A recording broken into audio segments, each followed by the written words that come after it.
ng bayan, maasahan anumang panahon. Magandang araw po sa ating lahat. Narito ang update sa lagay ng panahon ngayong araw ng Lunes, July 29, 2024. Patuloy nating minomonitor ang low pressure area sa loob ng ating area of responsibility na huling namataan ng Pag-asa sa layong 220 kilometers northeast ng Apari, Cagayan.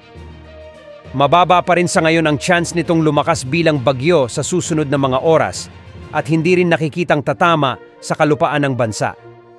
Kung pagmamasdan ng satellite animations, posible na rin itong malusaw sa mga susunod na oras. Sa ngayon, ang magpapaulan sa bansa ay ang umiiral na southwest monsoon.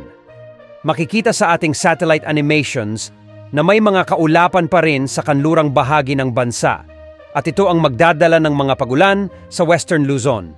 Dahil nga sa southwest monsoon, asahan ang maulap hanggang sa may malalakas na buhos ng ulan ngayon sa La Union, Ilocos Sur, Pangasinan, Ilocos Norte, Abra, Benguet, Zambales at Bataan.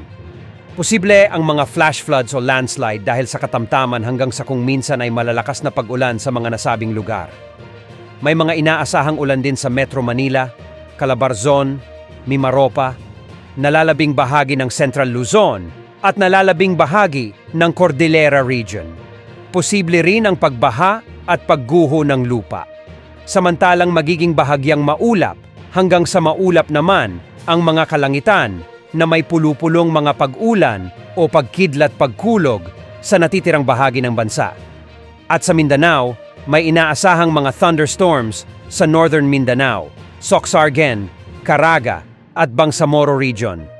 Samantala, dalawang cloud cluster ang binabantayan pa sa Nagyon at nasa silangan ito malayo sa Mindanao. Ating imomonitor ang mga development nila kung magiging LPA o bagyo din ang mga ito sa susunod na mga araw.